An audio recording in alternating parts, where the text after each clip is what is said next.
This is Tim from Your Six Studios. Today in this video I'm going to show you how to screen mirror your iPad to your TV. So this is very easy. All you have to do is make sure you're connected to the same Wi-Fi internet. And the two should be able to discover each other. So swipe down from the top right, go to Wi-Fi right here, and just make sure you're connected to the same Wi-Fi network. So you can see I'm connected to this one, Sharpnagle 5G. And do the same thing on your TV. So you have to be connected to internet. Otherwise, it's not going to simply find it at all.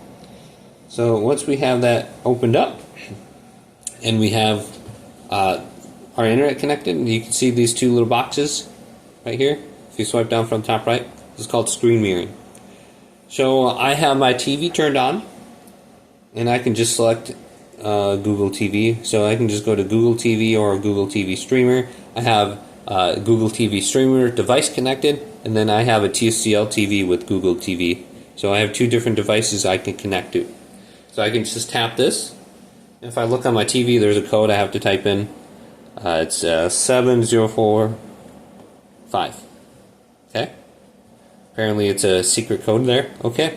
Now I have my iPad up on my TV. At any point in time, I can just go to stop mirroring. You can do this with your Roku device, your Fire Stick. Now, if you go to your Fire Stick, you do have to hold down on the home button, and there should be a screen mirroring option that will display. You have to go to that specifically. You're not going to just be able to connect to it if it's turned on.